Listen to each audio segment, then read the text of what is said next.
함께 하나님의 말씀 봅니다. 하나님의 말씀은 로마서 7장과 8장 7절과 8절 2절의 말씀입니다. 오늘 여러분들과 볼 성경의 말씀은 로마서 8장 7절과 8절 2절의 말씀. 여러분들이 다 찾으신 줄 알고 다 함께 한 목소리로 공격합니다. 육신의 생각은 하나님과 원수가 되나니 이는 하나님의 법에 불복하지 아니할 뿐 아니라 할 수도 없음이라. 육신에 있는 자들은 하나님을 기쁘시게 할 수 없느니라. 아멘. 육을 죽여야 영이 산다라는 말씀을 가지고 여러분들과 함께 은혜를 나눕니다. 자, 한 주간 동안 사랑하는 성도님들 잘 지내셨습니까? 여러분들은 한 주간 동안 여러분들이 가장 자주 사용하셨던 말씀이 과연 무엇이었습니까? 아마 대부분의 모든 사람들이 죽겠다라는 말씀을 가장 많이 사용하셨을 겁니다. 그거는 진짜 내가 죽고 싶어서 죽겠다라는 것이 아니라 삶 가운데 그 죽음이라는 것에 대한 우리가 무의식 속에서 그것을 인식하고 살아가더라는 거예요. 그러니까 나이 먹은 사람들은 여러분들 뭐예요? 우리 어르신들. 아이고 내가 빨리 죽어야 되는데. 그 말은 여러분들 무슨 말이에요? 나 오래 살아야 되는데. 대부분의 사람들이 그래요. 배고프면 배고파서 죽겠다. 힘들면 힘들어서 죽겠다. 이제 당장 월요일 날이 되면, 월요일 아침이 되면 여러분들의 입에서 오메 추워 죽겠네. 네, 기온이 두 자릿수로 하다가 월요일 날부터는 이제 한 자리로 내려간대요. 갑자기 이제 기온 차이가 5도, 6도 차이가 나면 우리 신체적인 몸에서 받아들이는 것은 굉장히 큰 추위로 느껴질 수밖에 없습니다. 또 이 추위가 우리 몸에서 적응이 되면 별로 그렇게 춥다라고 인지는 못하지만 그걸 인지하기까지는 여러분들 우리가 굉장히 많이 추위를 느낄 거란 말이에요. 그러니까 우리들은 대부분 죽겠다 그 말을 하면서 입에다 달고 그렇게 살아요. 그런데 정작 우리가 날마다 배고파서 죽겠네, 힘들어서 죽겠네, 화나서 죽겠네, 우리가 맨날 이렇게 입으로 죽겠다라고 얘기를 하는데 정작 죽음과는 나와 아무런 상관이 없다라고 생각하고 살아가더라고요. 심지어는 여러분들 호스피스 병동에 가보세요. 호스피스 병동에 가면 그 암 걸려있는 사람도 여러분들 무슨 생각을 가지고 산 줄 아세요? 나는 살 거야 라는 그런 착각을 버리지 못하고 살아가더라는 것입니다. 아무리 기골이 장대한 천하장사라 한다 할지라도 여러분들 그들 앞에는 여러분들 무엇이 놓여있어요? 힘이 아무리 천하장사, 백두장사, 천하장사 만만세. 여러분들 우리 가을 되면 나오잖아요, TV에서. 그렇죠? 천하장사, 백두장사. 그렇게 힘이 장사 같은 기골이 장대한 그들도 이 죽음이라는 것을 피하지 못하더란 것입니다. 그런데 여러분들 보세요. 이 인류의 모든 사람들이 태어나면서부터 그 죽음에 이르기까지 그 죽음을 여러분들 전부 다 의식하면서 살아가는데 어떡하지? 죽음이 막상 내 삶 가운데 다가오면 어떤 사람들은 어떡하지 하다가 그렇게 죽는 사람이 있고, 또 어떤 분류는 그래 하나님께서 내게 이 생명을 허락하셔야지만, 하나님께서 내 코에 그 생기를 허락하셔야지만이 내가 살 수 있는 존재구나. 할렐루야. 여러분들 그렇게 할렐루야를 외치면서 자신의 죽음을 묵묵히 받아들이는 사람들이 있더란 것입니다. 우리가 신앙생활을 하는 것은 여러분들 아주 거창하고 아주 위대한 일들을 하기 위해서 우리가 신앙생활을 하는 것이 아니에요. 성도는 우리의 시작점에서부터 우리의 끝날 때까지 성도는 그 하나님의 은혜를 배우고 가는 것입니다. 하나님의 은혜가 내 삶 가운데, 내 생명 가운데 끊어지면 나는 그걸로 끝이구나를 아는 것이, 그게 바로 구원받은 성도다라고 말할 수 있습니다. 그렇게 육신의 생각으로 죽고 영으로 살아 생명에 이른 그들을 성경은 바로 구원받은 성도들이라고 그와 같이 얘기합니다. 그 구원받은 성도들, 그들의 나라가 바로 샬롬의 나라, 평화의 나라가 될 수 있는 것입니다. 그렇게 하나님의 말씀 성경은 우리가 하나님의 은혜를 입지 아니하면 우리는 마른 뼈에 불과한 존재라는 것을 알아먹는 것이 그게 신앙입니다. 이렇게 하나님의 은혜 앞에 놓여 있는 자는 끝까지 하나님의 은혜만을 붙들며 살아가더라는 것입니다. 성경의 말씀을 읽더라도, 우리가 신앙 생활을 하더라도, 우리가 하나님을 위하여서 헌신과 봉사를 하더라도 늘 하나님의 그 은혜의 전제 안에서 여러분들 살아가더라는 것이에요.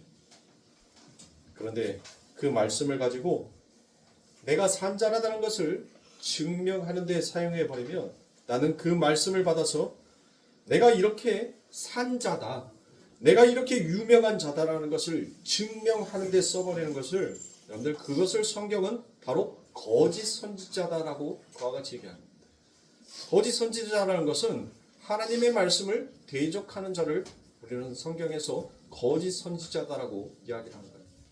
그래서 성경에서는 여러분들 그들을 가리켜서 푸뉴마 다이모니온이라고 얘기합니다. 푸뉴마 다이모니온, 그것을 여러분들 푸뉴마는 영이잖아요. 그렇죠? 영인데 이 다이모니온이라는 것이 잘못된 영이에요. 잘못된 영. 그럼 어떤 영이겠어요?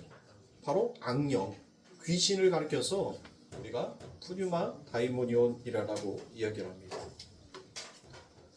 그러니까 교회 안에서 많은 교회들이 이 진리의 목숨을 거는 이유가 바로 그거예요. 우리가 정말 진리를 알자, 예수를 알자라고 그렇게 외치는 그 이유가 무엇이겠어요? 우리가 잘못된 진리를 알고 있으면 그 진리가 바로 무엇이 되니까? 우리들에게 악령이 되고 귀신이 되니까. 그게 바로 거짓 선지자가 되는 거예요. 제가 여러분들에게 선지자라는 것은 무엇이다라고 말씀을 드렸죠? 선지자는 나비다라고 얘기했죠? 나비. 그 나비는 뭐 하는 거예요? 말씀을 전하는 거예요. 그런데 그 말씀을 전하기 위해서는 그 말씀을 먼저 우리가 들어야 되지 않습니까? 그러면 그 말씀을 듣는데 우리가 정말 이 말씀을 하나님의 말씀으로 들어야지만이, 정확한 진리로 들어야지만이 그 진리를 온전하게 여러분들 전달할 수 있을 거 아닙니까? 그런데 그 하나님의 진리의 말씀을 여러분들 내가 잘못 들었어, 내가 잘못 이해했어, 그걸 나의 육의 생각으로 이해를 해버렸어. 하나님의 말씀은 영이잖아요. 영은 진리고 진리는 곧 생명이다라고 말씀하셨습니까? 우리는 하나님의 말씀을 접하였을 때 영의 생각으로서 여러분들 그 하나님의 말씀을 접해야 된단 말이에요. 그런데 우리는 하나님의 그 말씀을 우리 육의 생각으로 가지고 그 하나님의 말씀을 접하고 내 스스로 그렇게 이해를 하고 그렇게 이해된 말씀을 다른 사람들한테 전달을 하면 여러분들 그게 거짓 선지자인 거예요. 거짓 선지자는 달리 거짓 선지자가 아닙니다. 하나님의 진리의 말씀을 온전하게 진리로 듣지 못하고 잘못 해석해서 그것이 마치 진리인 것처럼 전하는 그들을 향해서 성경은 거짓 선지자다라고 얘기를 하는 거예요. 그래서 우리의 신앙이 여러분들 힘든 거예요. 그냥 우리의 신앙이 뒷짐지고 넉넉하게 여러분들 걸어가는 신앙이 아닌 겁니다. 왜 제가 강대상에서 여러분들에게 진리를 알라라고, 진리를 아는데 힘쓰라라고 말씀하는지 아세요? 제가 이렇게 강당에서 설교를 하더라도 우리 성도님들 귀에서는 그 말을 또 여러분들의 말로 바꾸어서 해석을 해버린단 말이에요. 근데 그게 오직 하나님의 은혜, 예수 그리스도의 십자가로 여러분들 그 기준점이 맞춰져 있으면 괜찮아요. 그런데 그걸 가져다가 내가 이렇게 함으로 인하여서 세상에서 어떤 복을 받을 수 있다. 그리고 그렇게 세상에서 복을 받은 자들이 위치가 어떻더라라고 여러분들 이 세상의 기준으로 여러분들 하나님의 말씀을 정해버리면 그것은 잘못된 말이 되는 것입니다. 그러니 우리 사랑하는 성도님들, 저와 여러분들은 정말 하나님의 말씀을 받아들였을 때 내가 정말 내 안에 계시는 그 하나님, 내 안에 임재하고 계시는 그 하나님이 정말 나에게 진리의 말씀, 그리고 내가 믿고 있는 그 하나님이 정말 진리의 말씀 가운데 계시는 하나님인지를 우리는 점검해야 할 필요가 있는 것입니다. 혹시라도 잘못된 하나님의 말씀을 내 안에 가지고 있으면 여러분들 그건 뭘 내 안에 품고 있는 거예요? 내 안에 귀신을, 사탄을, 악령을 품고 있는 거예요. 그런데 그렇게 악령을 품고 있는 자들이 나는 성령 받았다라고 착각을 하면서 가더란 것이에요. 그들이 행해지는 모든 행위들은 여러분들 결국 뭐가 되는 거예요? 지옥에 가는 행위가, 하나님 앞에 심판을 받는 행위가 되더란 것입니다. 그러니 우리 성도님들, 깨어 있으라는 거예요. 하나님께서 깨어 있으라는 것은 너희의 믿음이, 너희의 신앙이 지금 참으로 가고 있는지 너희 깨어서 늘 점검하라는 거예요. 내가 정말 하나님의 진리의 말씀 가운데 서 있는지를 늘 점검하라는 겁니다. 그런데 우리는 어때요? 우리의 신앙 점검하십니까? 여러분들 정말 내 자신, 내 안에 들어와 있는 그 성령이 정말 하나님의 말씀, 나를 살리는 영의 그 성령으로 내 안에 임재하고 있는지를 정말 우리 성도님들 점검하고 계세요? 내 안에 계시는 성령은 여러분들 결코 나를 드러내게 하지 않아요. 나를 죽이려라고 얘기합니다. 그 십자가 앞에서 나를 내려놓으라라고 그렇게 가르치고 그렇게 말씀하셔요. 그러면서 의에 대해서, 심판에 대해서, 죄에 대해서 그것이 무엇인지를 가르치시는 것이 성령입니다. 그런데 과연 우리가 하나님의 이 말씀을 가지고 있으면서 그 하나님의 말씀을 가지고 내 안에 계시는 그 성령에게 우리는 과연 무엇을 요구하고 있고 그 성령이 내 안에서 어떤 일을 해주기를 원하는지를 여러분들 점검하시라는 거예요. 하나님의 말씀은 이 세상의 기준이 아닙니다. 하나님의 일하심은 이 세상의 기준이 아니에요. 그것은 하늘의 기준이고 하나님의 기준으로 하나님은 그 진리 안에서 말씀을 하십니다. 여러분들 예수님께서 비진리인 이 세상 가운데 무엇으로 오셨어요? 진리로 오셨지 않습니까? 그거예요. 하나님의 말씀의 기준은 바로 진리란 말이에요. 진리만이 하나님께서는 오직 일하실 수 있는, 그리고 하나님께서 그 안에 담겨져 있을 수 있는. 그런데 이 세상은 비진리란 말이에요. 비진리인 세상 가운데서 여러분들 진리가 오신 거예요. 그리고 진리가 이것이다라는 것을 가르치신 분이 바로 예수 그리스도 아니십니까? 그러니 여러분들 정말 내가 내 안에 계신 그 하나님, 내가 정말 믿고 있는 그 하나님, 내가 정말 진리 가운데 믿고 계시는 그 하나님인지를 우리 성도님들 늘 기억하시고 점검하십시오. 그래서 우리가 읽었던 그 7절의 말씀에 육신의 생각, 육신의 경향은 하나님의 원수로 행하더란 것이에요. 즉 그 말이 무엇입니까? 그 율법에 머물러 있는 그 자체가 바로 하나님과 원수가 되더란 것이에요. 그 율법을 통하여서 여러분들이 무엇을 깨달으면 되는 거예요? 진리를 깨달으면 여러분들 그게 구원받은 성도라니까요. 그게 영의 생각, 생명 안에 사는 자들하고 말을 하는 거예요. 그러면 율법에 머물러 있다는 건 뭐예요? 아, 지성이면 감천이다. 내가 하나님 앞에 헌금하지 아니하면 내 한 달의 삶이 하나님께서 마이너스를 주겠지. 혹시 그와 같은 두려움에 내가 주일 성소를 지키지 아니하면 하나님께서 나한테 벼락을 내려서 나를 벌하시겠지. 그와 같은 생각 속에서 머물러서 마지못해서 내가 그 저주를 피하기 위해서 하나님을 찾는다면 여러분들 그게 율법에 머물러 있는 거예요. 그게 육신에 속한 것이고 그 육신에 속한 것은 결코 하나님과 원수가 되는 것입니다. 우리 성도님들 그 율법을 통해서 여러분들 무엇을 깨달은 것? 나는 이렇게 이 율법으로는 절대로 사함을 받을 수 없는 그와 같은 죄인인데 이 율법을 통하여서 누가 오셨어요? 진리가 왔단 말이에요. 그 진리로 내가 이렇게 구원받았다는 것을 아는 게 성도인 거예요. 그러니까 우리 성도님들 여러분들이 하나님 앞에 헌금을 하든 봉사를 하든 헌신을 하든 선교를 하든 건축을 하든 무엇을 하든지 간에 여러분들은 마음 가운데 육신의 율법에 먼저 사로잡혀서 여러분들이 하는 그 행위는 하나님께서 결코 기뻐 받으시지 아니하는 행위라는 거예요. 그건 오히려 하나님과 원수되는 행위요, 하나님을 대적하는 행위가 되더라는 것을 아셔야 합니다. 내가 하나님을 위하여서 정말 그 주님이 사무치도록 사랑스러워서 그 주님이 너무나도 보고 싶어서 그 간절한 마음, 그 애절한 마음 가운데서 여러분들이 정말 진리를 찾기를 원하고 그 하나님의 문을 두드리는 여러분들이 되셔야 합니다. 그러고 난 다음에 여러분들이 하나님 앞에 다가갔을 때 그 행위는 바로 예수의 행위가 되는 것이고 의의 행위가 되는 거예요. 단순히 율법 안에서 여러분들이 무엇인가를 하려고 한다는 것 자체는 하나님께서 원치 아니하십니다. 그런데 여러분들 어떻습니까? 성경을 보니까 아마 여기 계신 분들 성경 대부분 다 일독씩은 다 하셨을 겁니다. 성경을 읽어보면 여러분들 우리가 오해되는 부분들이 참으로 많더라고요. 그렇죠?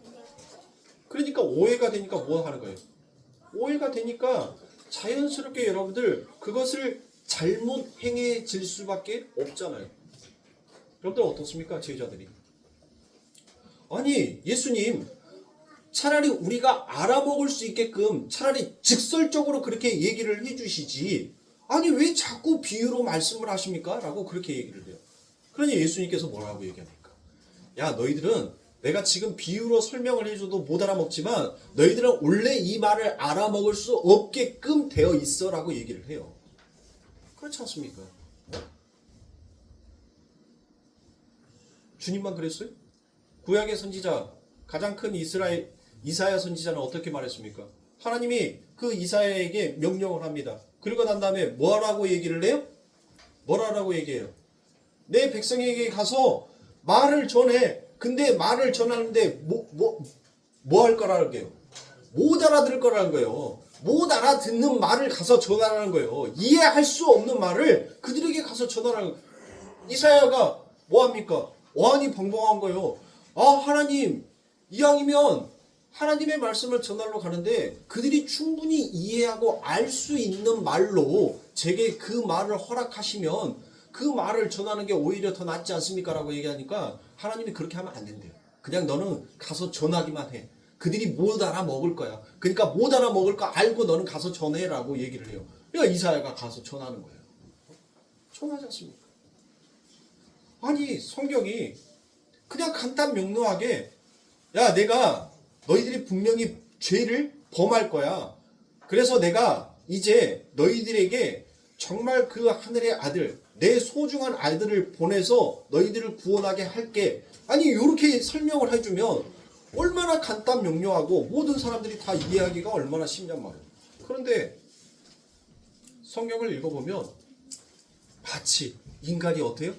그 율법을 지킴으로 구원에 이를 수 있는 것처럼 여러분들 그렇게 성경은 기록해 놓았더란 것이고. 그러면 왜 그럴까요? 왜 하나님께서는 당신의 백성들에게 하나님의 말씀을 주셨는데도 하나님께서는 왜 그렇게 오해해서 멸망하여 죽을 수밖에 없게끔 하나님은 그렇게 만들어 놓으셨단 말이에요. 우리가 믿는 하나님은 과연 진짜 그렇게 무자비하신 하나님이십니까? 하나님께서는 이 세상을 여러분들 왜 창조하셨다고 했어요? 하나님께서 이 세상을 창조하신 이유 바로 불태워 멸망시켜버리기 위해서 하나님은 이 세상을 창조하셨다고 말합니다. 이 세상을 창조한 이유가 여러분들 구원하기 위해서 창조한 것이 아니에요. 멸망시키기 위해서 하나님께서는 이 세상을 창조하셨다라고 그렇게 말씀하십니다. 그런데 그 안에 여러분들 누가 포함이 되어 있는 거예요? 창세전에 하나님께서 선택한 당신의 백성들이 여러분들 그 안에 있더란 거예요. 그렇다면 여러분들 하나님께서는 이 세상 이 창세전에 세워서 하나님께서 만들어 놓으신 이 세상은 멸망하기 위해서 불태 없애버리기 위해서 창조하셨는데 그 안에 누구? 창세전에 선택하신 당신의 백성들을 구원하는 그 목적도 그 안에 하나님께서 담겨져 있더란 거예요. 여러분들 보세요. 성경의 말씀을 보시라고요. 소돔과 고모라를 하나님께서 멸망하셨을 때 애굽이라는 그 엄청난 여러분들 가장 힘의 강국이었던 그 애굽을 멸망시켰을 때 여러분들 한번 보시란 말이에요. 하나님의 관심, 하나님의 중심은 어디에 초점이 있다는 거예요. 여러분들 딱 기억나시죠? 어디에 있어요? 바로 창세전에 선택한 구원받기로 작정되어 있는 당신의 백성들에게만 하나님의 눈이 가 있더란 거예요. 하나님은 그 외에 하나님께서 계획하시고 하나님의 기준으로 세워놓으신 그 목표와 틀, 하나님의 그 목적 외에는 여러분들 하나님은 아무런 관심이 없는 거예요. 아브라함을 보세요. 하나님께서는 그 메소포타미아 문명이 발전하는 그 엄청난 시대에 누구를 선택했어요? 아브라함을 선택했어요. 그리고 그 아브라함을 하나님의 백성으로 하나님의 자녀로 만들기 위해서 하나님은 누구만 살피고 있어요? 하나님의 눈에는 여러분들 누구만 보는 거예요? 아브라함만 보는 거예요. 아브라함만. 왕이고 누구고 간에 하나님의 눈에는 하나도 들어오지 않은 거예요. 그렇죠? 왕이 아브라함의 그 길을 가로막으려고 했었을 때 하나님께서 뭐 했어요? 너 내 아들 건들면, 내 백성 건들면 너 죽어. 내가 너 생명 거두어 가버릴 거야. 너 모든 건 내가 다 쓸어버릴 거야. 왕이 깜짝 놀래죠. 깜짝 놀란단 말이에요. 얼마나 여러분들 아브라함이 얼마나 그 밤에 심히 마음이 상했겠냔 말이에요. 자기의 목숨을 구하기 위해서 자신의 아내를 누이라라고 얘기를 할 수밖에 없었던 그 아브라함의 처해 있는 상황. 여러분들 한번 우리가 그 처지라면 어떻게 했냔 말이에요. 여러분들 내 사랑하는 아내를 내 목숨 구하고자 다른 사람에게 줘서 그 잠자리를 하게끔 여러분들 허락한다는 거, 아마 돌아와서 벽을 때리면서 주먹에서 피가 철철 흐르고 가슴에 피멍이 들 만큼 내 가슴을 치면서 그렇게 분통해 여기고 있었을 거란 말이에요. 근데 여러분들 하나님께서 어땠어요? 하나님께서 왕이고 누구고 간에 하나님의 눈에는 하나도 들어오지 않은 거예요. 네 세상의 권력, 네가 가지고 있는 세상의 힘, 나한테는 그냥 인간이 개미를 짓밟아 버리듯이 그렇게 밟아버릴 수 있는 것에 불과한 겁니다. 너무 하찮은 것에 불과한 거예요. 그러니까 하나님께서 가잖아요. 하나님의 사자가 가버리잖아요. 가서 뭐라고 합니까? 너 범하면 죽어. 그러니까 그가 뭐합니까? 그가 환상 속에서 본 것을 실질적으로 본 건 줄 알고 사시나무 떨듯이 발발발발 떴다니까요. 그리고 그와 잠자리를 하지 않냐고 그 즉시 누구를 부릅니까? 아브라함을 부르잖아요. 네 왜 나한테 거짓말해서 내 목숨을 걷어나가게 해? 야, 네 아니었다면 나 잘 먹고 잘 살고 내가 이 왕권 영원히 누릴 수 있는데 해필이면 너 같은 놈이 와가지고 나 한순간에 모든 것이 재가 될 뻔했잖아. 너 도대체 뭐하는 놈이야? 너 왜 그래 나한테? 빨리 데리고 가. 이 왼수야. 빨리 데리고 가. 맞아요. 하나님의 눈에는 오직 당신의 백성만 보이는 거예요. 뭐 하기 위해서? 뭐 하기 위해서?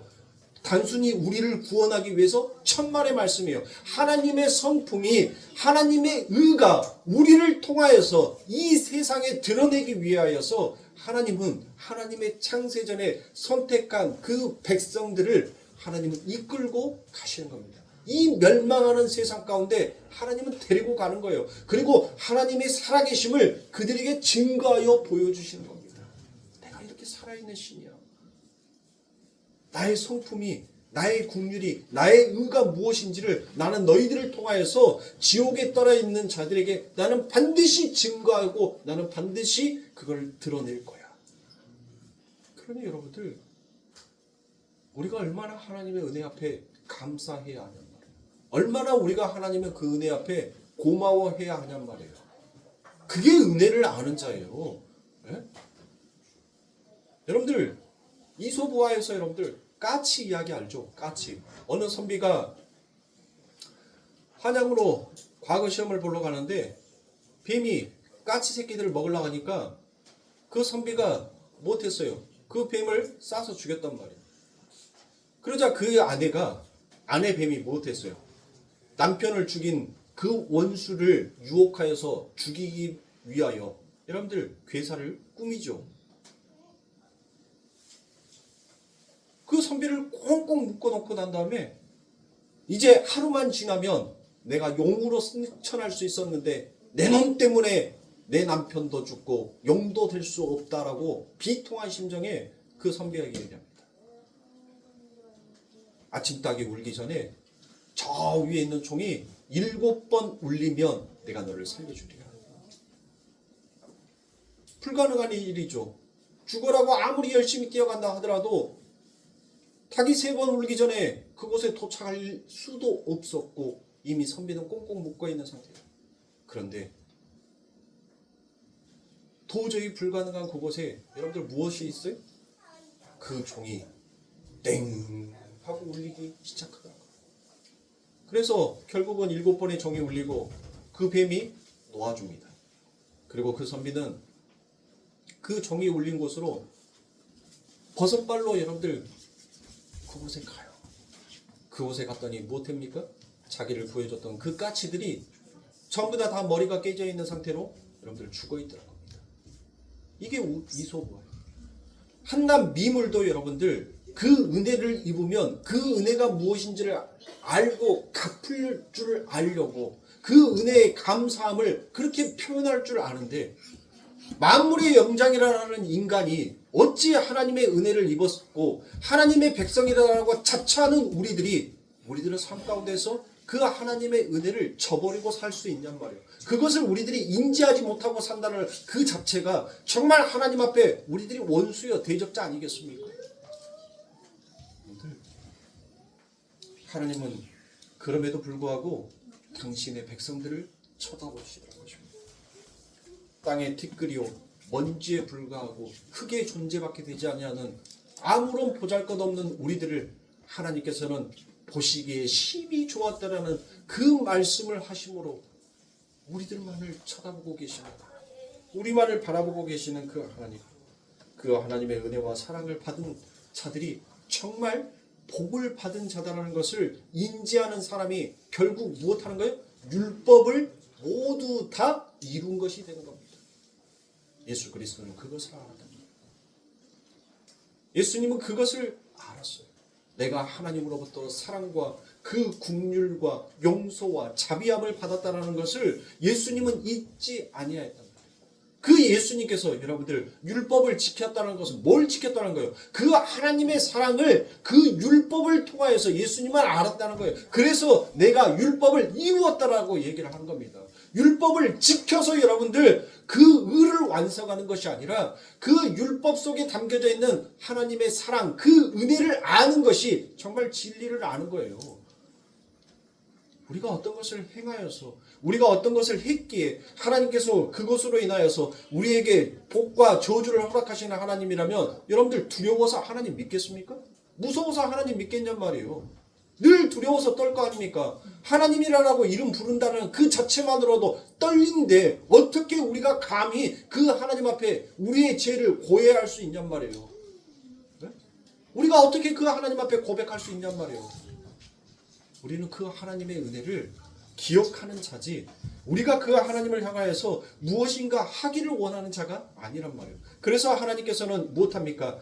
그 하나님의 진리의 말씀 안에 있는 자와 진리의 말씀 밖에 있는 자의 그 행위가 무엇인지를 하나님의 12제자, 13명의 제자들 속에서 하나님은 드러내시잖아요. 주님께서는 뭘 했어요? 가룟 유다에게 너는 차라리 나지 아니하였으면 더 좋았을 뻔했다라고 얘기하죠. 하나님의 진리 밖에 있는 자들은 차라리 태어나지 아니하는 것이 더 그들에게는 유익하다는 것을 예수님께서 말씀하고 계십니다. 우리 성도님들, 제가 오늘 어째 우리 남자 집사님들 왜 이렇게 희마리가 없어요? 왜 이렇게 힘이 없어요? 우리 남자 성도님들 왜 이렇게 힘이 없어요? 내가 기 살려줄 만한 이야기 한번 해드릴게요. 우리 여자 성도님들이라는 것은 집사님, 권사님, 그냥 평 성도님들 다 포함되어 있어요. 제가 말합니다. 아내들이 간혹가다 이 남편한테 와갖고 참 난처한 얘기를 할 때가 있어요. 그렇죠? 다음 생에도 나랑 결혼할 거야? 라고 말하면 남편들은 뭐라고 말하기가 참 거시기해요. 근데 여러분들 성경적으로 보면 어때요? 다음 생애가 있어요? 아니 다음 생애가 여러분들에게 주어진다고 하더라도 여러분들 이 세상에 태어나고 싶으세요? 이미 천국에 있는 여러분들이 이 세상에 다시 오고 싶으세요? 그러니까 진리가 무엇인지를 알면 남편들 곤란하게 괴롭히지 마세요. 다음 생애가 어디 있어요? 우리들한테 다음 생애. 다음번에도 나랑 결혼할 거야? 그런 게 어딨냔 말이에요. 그러니까 그런 질문들 하지 마시고 그냥 이 생에서나 열심히 뽀뽀하면서 잘 그렇게 살 부비끼면서 사세요. 뭐 다음 세계가 어디 있어요? 다음 세계가.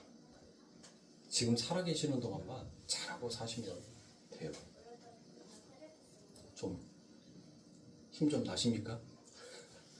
왜 이렇게 오늘따라 남자 성도님들 기가 뭐 이렇게 기가 쫙 빨려가지고 너무 힘이 없어. 좀 힘 좀 이렇게 푹 내셔야 되는데. 자, 그러니까 우리의 그 처음의 자리, 티끌의 자리로 되돌려짐을 당한 우리는 당할 수밖에 없더란 거예요.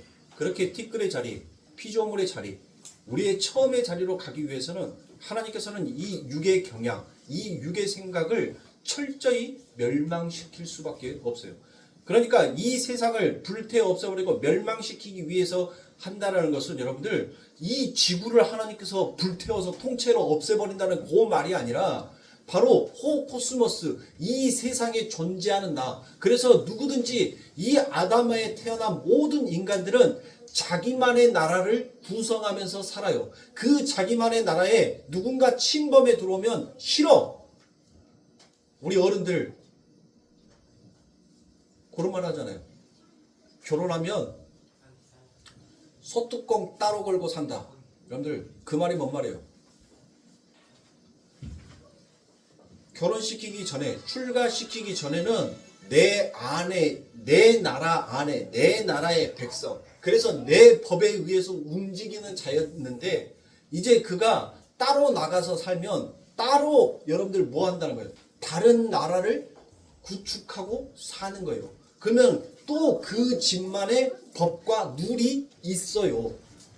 부모님 집에 와서는 여러분들 뭐예요? 아버지가 살아계시면 아버지가 그 법이니까 그 아비의 법을 따라서 여러분들 행동을 한다니까요. 그 집에서는 그게 룰이고 그게 규칙이고 그게 예니까. 근데 내 집에 가면 뭐예요? 그 아버지의 법을 내 집에 적용하는 것이 아니라 내 법을 내 가정 안에 적용하고 살더란 거예요. 그러니까 이 세상에 태어난 아담의 모든 후손들은 각자가 각자의 나라를 여러분들 세우고 살아요. 그 안에서. 그러니까 하나님께서는 창세전에 선택한 당신의 백성들, 그 육신의 경향, 육신의 생각, 율법 안에 묶여서 살고 있는 그 나라를 하나님은 멸망시키는 거예요. 그리고 멸망시킨 그 나라를 여러분들 뭐예요?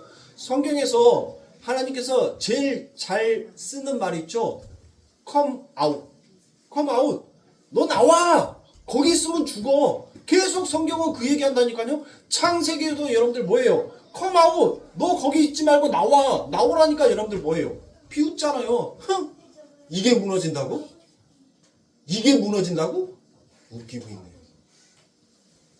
청소 같은 여리고 보세요, 여러분들. 너 거기 있으면 안 돼. Come out. 나와. 나와 하는데 안 나오잖아요. 누가 나와요, 여러분들? 그래서 무너지잖아요. 요한계시록에서는 여러분들 뭐예요? 큰 성 바벨탑이요. 무너졌도다 무너졌도다라고 얘기를 하잖아요. 바벨론에서 나오라고 하나님께서는 분명히 말했단 말이에요. 근데 나와요? 안 나오더라고요. 안 나와. 그러니까 하나님께서 세상을 멸망시킨다는 것은, 이 세상을 멸망시키기 위해서 창조하셨다는 것은 바로 무엇이에요? 그 하나님께서 그냥 이 세상이 더러워서 없애버리려고 하는 그 자체가 아니라 바로 우리라는 이 세상을 멸망시키기 위해 우리를 창조하셨는데, 그 창조된 자 중에 정말 하나님 앞에 선택받아 구원받아 택함을 받아 하나님의 그 사랑과 하나님의 집중적인 그 빛을 보고 걸어가는 자들이 있더란 거예요. 있더란 거. 그러면 이렇게 말하면 아직 신앙이 깊지 않냐는 사람, 또 세상의 사람들은 이런 교회 안에서의 설교를 들으면 야, 그런 표독스러운 하나님이 어디 있냐? 아니, 구원하려면 다 구원하고 아싸리 죽이려면 다 죽여야지. 누구는 구원하고 누구는 죽인다? 이게 무슨 하나님이야? 니들이 말하는 자비로운 하나님이라는 것이 결국 그 정도야? 라고 얘기를 하더란 거예요. 그럴 때 여러분들은 어떤 말씀을 가져다가 얘기를 해야 되겠어요? 그들에게 어떻게 설명할 거예요? 바로 그래서 로마서 9장에 넘어가면 이 바울이 무엇을 얘기해요? 야, 토기장이가 어떤 것은 귀하게 쓰려고 만들고 어떤 것은 천하게 쓰려고 만든 그릇이 있냐 없냐? 있더란 거예요. 있더란 거. 그렇죠? 자, 로마서 9장입니다. 로마서 9장 20절부터 24절입니다. 이 사람아, 내가 위기에 감히 하나님을 힐몬하느뇨. 지음을 받은 물건이 지은 자에게 어찌 나를 이같이 만들었느냐 말하겠느냐. 토기장이가 진흙 한 덩어리로 하나는 귀히 쓸 그릇을 하나는 천이 쓸 그릇을 만드는 본이 없느냐. 만일 하나님이 그 진노를 보이시고 그 능력을 알게 하고자 하사 멸하기로 준비된 진노의 그릇을 오래 참으심으로 관용하시고 또한 영광 받기로 예비하신 바 국률의 그릇에 대하여 그 영광의 부유함을 알게 하고자 하셨을지라도 무슨 말 하리요. 이 그릇은 우리니 곧 유대인 중에서뿐 아니라 이방인 중에서도 부르신 잔이라. 아멘. 자, 22절에 보세요. 하나님이 그 진노가 뭔지, 무엇에 대하여 진노하시는지를 보이시고 무엇한다는 거예요? 멸망이 뭔지를, 하나님의 그 능력을 알게 하고자 목적하시고 멸하기로 준비한 그릇들이 있더라는 것입니다. 그리고 또 다른 그릇이 있는 게 아니라 모든 그릇들이 전부 다 뭐하게 되어 있다는 거예요? 그 목적의 지음을 받았다. 그것이 바로 22절이에요. 그게 22절. 그러면 여러분들, 하나님께서 귀히 쓰는 그릇과 천하게 쓰는 그릇, 귀히 쓰는 그릇도 여러분들 본문을 읽어보세요. 9장에 보니까 여러분들 무엇해요? 귀히 쓰는 그릇도 깨지고 천히 쓰는 그릇도 깨진단 말이에요. 자, 지금은 여러분들 유학이 굉장히 발달했어요. 가마도 발달하고 기술도 발달했어요. 그런데 유학이 없으면 여러분들, 유학을 왜 바르냐면 깨지지 않게끔 하기 위해서 바르는 거예요. 근데 당시에는 여러분들 고대 당시에는 여러분들 무엇했냐면 이 유학이 없었어요. 그래서 이 진흙으로 빚어서 가마에 집어넣으면, 만약에 여러분들 100개를 집어넣으면 그 100개 속에서 온전하게 그 형태를 가지고 있는 게 한 개라도 있으면 그 가마는 성공한 거예요. 거기에서 성공한 거라니까요. 여러분들 한번 국민학교 시절을 생각해 보세요. 아, 국민학교라고 하면 안 되지. 초등학교 시절을 생각해 보세요. 여러분들 초등학교 때, 소학교 때 어땠어요? 뭐 학교에서뿐만이 아니라 여러분들이 어렸을 때, 뭐 저 어렸을 때도 가지고 놀 것이 없어서 진흙 갖고 많이 가지고 놀았거든요. 진흙으로 여러분들 뭘 만들어놔요. 그리고 난 다음에 그게 딱 굳으면 여러분들 어떻게 되는가요? 전부 다 바삭바삭 해갖고 부스러지죠? 맞아요. 하나님께서는 이 세상에 귀히 쓸 그릇과 천히 쓸 그릇을 주셨는데, 그 모든 그릇이 여러분들 전부 다 깨지는 그릇인데, 그 깨지는 그릇 안에 하나님은 귀히 쓰는 그릇 안에 뭐를 담았다는 거예요? 하나님의 진리를 담았다는 거예요. 그러니까 깨졌는데 그 안에 내용물이 없으면 여러분들 뭐 하는 거예요? 큰일 나는 거라니까요. 큰일 나는 거예요. 우리는 전부 다 깨지기 쉬운 그릇이다라고 여러분들 바울이 그와 같이 얘기를 하잖아요. 깨지기 쉬운 그릇인데 하나님께서 특별히 오래 참으시고 긍휼을 주셔서 그 안에 뭐를 담았다는 거예요? 그 안에 진리를 담았다는 거예요. 진리는 곧 누구를 담았다는 거예요? 내가 곧 길이요 진리요 생명이라 했으니까 하나님께서는 귀히 쓰는 그릇, 그 그릇 안에 진리라는 예수를 담았다는 거예요. 근데 그 그릇이 딱 깨지니까 뭐가 나오더라? 거기 안에서 예수가 나오더란 거예요.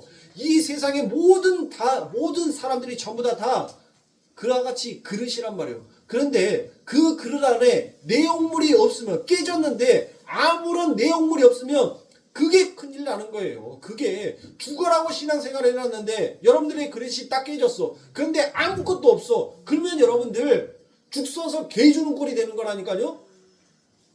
죽으라고 했는데 결국은 뭐예요? 지옥 백성 되는 거예요.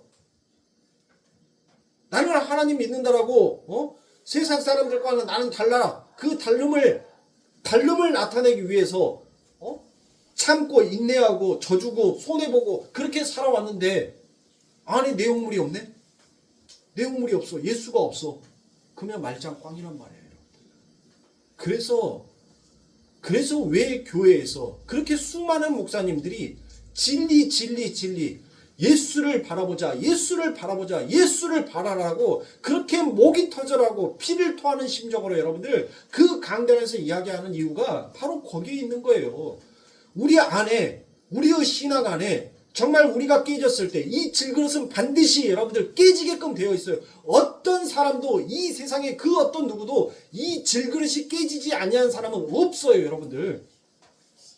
근데 그 그릇이 깨졌을 때 그 안에 정말 진리, 예수를 담고 있는 사람들의 삶이 무엇인지를, 그게 어떤 것인지를 하나님께서 우리들에게 얘기를 해줬는데 못 알아먹게끔 했으니까, 알 수 없으니까. 그래서 하나님께서는 뭘 보여주는 거예요? 창세기에서 에녹을 보여주는 거예요. 그는 무엇했어요? 이 세상에 존재하지 아니한 자처럼 여러분들 살았잖아요. 그렇죠? 내 안에 진리가 있고 그 하나님께서 나를 바라보시는 그 하나님의 눈동자, 불꽃 같은 그 눈동자로 내 인생에 걸어가는 자의 삶이 무엇인지를 보여주는 것이, 여러분들 에녹이 안 죽었다는 것이 아니에요. 에녹도 여러분들 이 세상에 깨지지 않냐는 그릇은 없다니까요. 에녹이 그냥 하나님의 나라로 올라갔다면 이 바울이 적었던 로마서 9장은 거짓이 되는 거예요. 에녹도 죽었다니까요. 엘리야도 죽었어요. 이 땅에 깨진 흙으로 먼지로 다 돌아갔어요. 그런데 그들이 죽음을 보지 아니하였다는 말은 그들 안에 생명이 무엇인지, 그들은 죽었는데 죽은 자가 어떤 자가 산 자인지. 그래서 요한복음 11장에 여러분들 예수님이 뭐래요? 뭔 말해요? 내가 곧 부활이요 생명이니 나를 믿는 자는 죽어도 살겠고. 잘못된 거예요. 요한복음 11장 20절 이후에 아마 나와요. 그 말씀에 가면 여러분들 죽어도 살겠고라고 되어 있는데 도자 빼시고 거기를 죽어서 살겠고로 바꾸셔야 돼요. 죽어서 살겠고. 죽었는데 누가 살리더란 거예요? 하나님이 살리더란 거예요. 죽어도 살겠고가 아니라 죽어서 살겠고. 죽어서 누가 살리는 거예요? 하나님이 살리시더란 것입니다. 그러니 여러분들, 왜 하나님께서 우리들의 육신의 삶 가운데 왜 이렇게 고난을 허락하실까? 왜 하나님께서 이 고통과 슬픔과 애통함을 주셨을까? 내 삶 가운데에서는 정말 하나님께서 주시는 그 평강과 평화와 기쁨이 만끽하는 인생이 되고 싶은데 내 인생은 왜 이럴까? 여러분들, 이게 하나님의 눈동자 안에 담겨져 있는 인생이라는 것을, 그게 복이라는 것을 왜 우리는 모르고 살아가냔 말이에요. 이게 복인데 우리의 육을 멸망시켜서 그 안에 진짜 우리의 영으로 살게끔 그 영의 것을 끄집어내는 하나님이 우리에게 지금 이 세상의 그 어떤 복보다도 가장 귀한 복으로 우리들에게 축복하시고 계시는 하나님이신데 우리는 왜 그걸 모르고 살아가는 거예요? 왜 우리의 신앙은 왜 자꾸 비진리가 마치 진리인 것처럼, 왜 세상의 화려함이, 그 세상의 레몬사인이 우리 눈에는 자꾸 멋지게 보이는지, 여러분들 우리들의 신앙을, 우리들의 안에 담고 있는 이 신앙의 양심이 정말 화인 맞지는 않았는지 우리는 점검해야 한다는 것입니다. 점검해야 하는 거예요. 정말 세상과 비교할 수 없는 그 축복을 하늘에서 우리들에게 기름 부어 허락하셨는데, 여러분들 구약에서 하나님께서 기름 부음을 허락한 자들 3명이 누구죠? 하나님께서 유일하게 하나님께서 기름을 부어 세운 자들이 있어요. 하나님께서 구약에서. 그 첫 번째가 뭐예요? 바로 선지자죠. 선지자. 그 다음에 두 번째 제사장, 세 번째 왕이지 않습니까? 이 세 사람은 하나님께서 그들의 머리에 기름을 부어서 세운단 말이에요. 자, 그 세 가지를 전부 다 가지고 오신 분이 누구예요? 예수 그리스도란 말이에요. 그 예수 그리스도가 여러분들 우리들에게 뭐 했다라고 해요? 다 너희도 왕 같은 제사장이라고 얘기해요. 왕 같은 제사장. 너희도 다 하나님으로부터 기름 부음을 받은 자다라는 것을 예수님께서 선포하지 않습니까? 우리 하나님께서 선포하셨잖아요. 왜? 성경의 말씀은 하나님의 말씀이니까. 그러니 사랑하는 성도님들, 정말 우리의 신앙, 우리의 위치를 정말 점검하시면서 신앙생활을 하세요. 아니무사하게 여러분들이 신앙생활하다가 정말 여러분들이 그 질그릇이 깨졌는데 내 안에 예수 없으면 여러분들 어떻게 하실 거예요? 그때 다시 돌이킬 수도 없는 건데 그때 어떻게 하실 거냔 말이에요. 내 인생 후회한다고 여러분들 다이얼 돌리듯이 돌리면 내가 10년 뒤, 20년 뒤로 거꾸로 갑니까? 아, 나도 그러고 싶어. 10년 뒤, 20년 뒤로 돌릴 수만 있다면 돌리고 싶어. 예? 돌리면 뭐하게? 그동안 헛되게 살아왔던 인생 다 지우개로 깨끗이 다 지우고 정말 지금처럼 하나님의 말씀 더 열심히 붙들어가지고 아마 이 정도 되면 아마 석박사들처럼 달달달달달달 성경이 입에서 나올 수 있게끔 그렇게 한번 공부해 볼 거예요. 왜 인자 와서, 왜 이제 와서 내가 왜 이렇게 나이 먹고 이제 와서 이렇게 허둥허둥하고 있을까? 근데 그렇게 할 수가 없다니까요. 그렇게 할 수가 없어요. 어? 여러분들에게 제가 주일날도 아니 금요일날도 말씀드렸잖아요. 옛날이에요 여러분들. 주식을 가지고 제가 얘기했죠. 주식이 이게 상장가 지금 최고가를 칠 때가 있어요. 우리의 신앙도 그 바닥에서 인자 상장했어. 상장하면 여러분들 누가 알아요 그거? 이게 앞으로 상장할 건지 뭐 할 건지 그거에 대한 기업부에 대한 뭐 재산 규모라든지 뭐라든지 전부 다 그 동태를 살피고 난 다음에 이게 성장 가능성이 있어. 그래서 돈 있는 사람이 그걸 갑자기 쭉 사버려. 그러니까 그래프가 바닥쳤던 그래프가 갑자기 어느 날 갑자기 최고가 상한가를 막 치고 있어. 저거 800원 있는데 어느 날 아침에 보니까는 8,000원을 하네? 이거 지금 몇배가 오는 거야? 사야 되겠다. 이거는 분명히 뭔가가 있어. 사야지. 그래서 사람들이 사잖아요, 주식을. 우리의 신앙도 마찬가지였다니까요. 예수가 누군지, 하나님이 누군지, 은혜가 무엇인지 도대체 보이지도 않는 그놈의 구원 얘기하는데 구원은 뭔지 몰라요. 모르고 갔어요. 갔는데 어때요? 우리의 신앙이 하나님의 은혜가 이거였구나. 하나님은 이런 신분이구나. 내가 받은 구원은 정말 이렇게 값진 거구나. 우리가 알고 하나님의 그 은혜, 하나님 이야기만 하면, 하나님 앞에 기도만 하면 목이 메어서 기도도 제대로 못해. 우는이라고. 그럴 때가 있었어요. 하나님 사랑, 지금은 생각해보니까 뭐예요? 하나님 그때 사랑했어요. 하나님 고마웠어요. 다 과거형이에요. 다 과거형. 지금 여러분들의 모습은 어찌냔 말이에요. 지금 여러분들의 신앙, 지금 여러분들의 그래프는 도대체 어느 선에 있습니까? 아직도 여러분들의 신앙이 정말 상향선, 그 꼭대기에 있습니까? 아니면